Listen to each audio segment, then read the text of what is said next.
Assalamualaikum warahmatullahi wabarakatuh. Selamat siang, perkenalkan nama saya Abimanyu Salastiario, Nosis 18001, kelas 3 Dental Asisten. Di sini saya ingin mempresentasikan surat lamaran kerja untuk memenuhi nilai tugas ujian praktek bahasa Indonesia. Bahasa surat lamaran kerja. Surat lamaran adalah surat yang digunakan untuk melamar pekerjaan. Tentunya pada saat kita melamar pekerjaan, kita merampungkan surat lamaran pekerjaan untuk memohon pekerjaan. Ada prinsip-prinsip surat lamaran kerja. Yang pertama ada daya tarik atau attraction, yaitu kemasan surat lamaran kerja dengan sampul surat yang menarik. Jangan menggunakan warna coklat, gunakan warna yang lainnya. Contohnya ada warna biru atau warna merah agar terlihat lebih menarik dari surat lamaran dari pemohon yang lainnya. Yang kedua, lembar surat lamaran, CV, surat keterangan fotokopi ijazah, sertifikat, transkrip nilai disusun dengan rapi atau dijilid agar terlihat lebih rapi. Yang ketiga, bahasa surat yang menarik, sopan, dan efektif. Kemudian ada perhatian atau attention. Kemukakan dalam surat lamaran kerja bagaimana Anda mendapatkan informasi lowongan tersebut. Contohnya kita mendapatkan dari iklan, majalah, televisi, atau lainnya. Dan apa alasan ketertarikan Anda pada posisi tersebut. Kita sertakan alasan kita, kenapa kita menginginkan posisi tersebut. Yang kedua, yakinkan penerima lamaran kerja bahwa Anda memiliki sesuatu yang bermanfaat. Jadi kita harus kemukakan atau tulis di dalam surat lamaran pekerjaan tersebut apa alasan kita harus diterima, karena kita memiliki manfaat bagi perusahaan tersebut. Yang ketiga, perkenalkan ide-ide membuat pembaca antusias untuk memperhatikan tulisan Anda. Yang ketiga, ada tindakan atau action.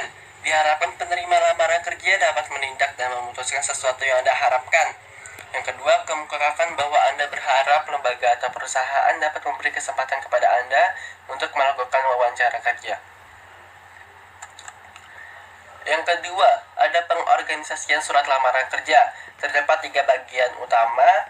Yang pertama ada paragraf pembuka, paragraf isi, dan paragraf penutup. Yang pertama ada paragraf pembuka. Yang pertama, awali dengan kualifikasi yang Anda miliki dan yang paling sesuai dengan jabatan yang diinginkan. Jadi awali dengan kualifikasi yang Anda miliki.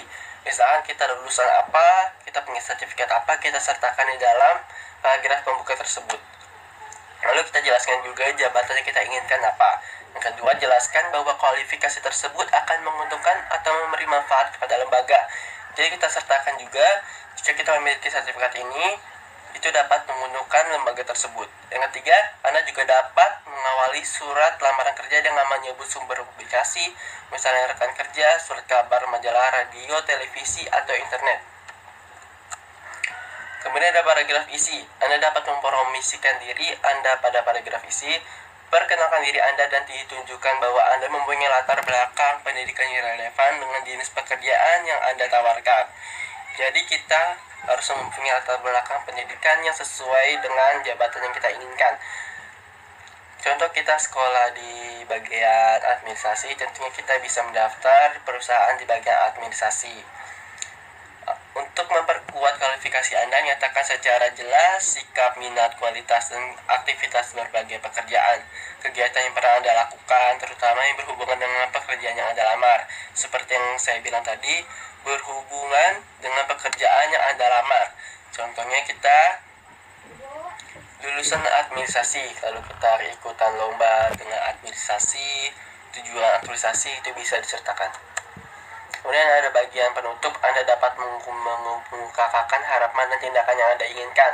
Beritahu dengan jelas keinginan Anda untuk melakukan wawancara sesuai dengan waktu yang disediakan lembaga. Berikan alamat jelas, nomor telepon, fax, email, dan email yang Anda miliki. Kita memberikan alamat jelas, nomor telepon, fax, email, itu tujuannya untuk menghubungi kita apabila kita diterima di perusahaan tersebut untuk melakukan wawancara lebih lanjut. Kemudian ada resume atau kurikulum vitae. Resume atau CV merupakan laporan perincian kualifikasi pelamar yang kehadirannya tidak dapat dipisahkan dari surat lamaran kerja. Kemukakan poin-poin penting, dimulai dari tujuan karir, informasi pribadi, pendidikan, pengusahaan bahasa asing, prestasi, dan referensi.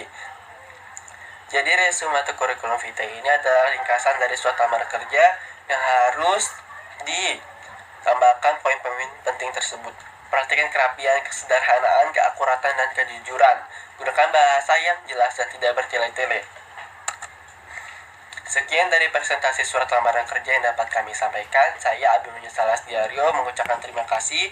Apabila ada pertanyaan silahkan tulis di komentar di bawah ini. Terima kasih, selamat pagi.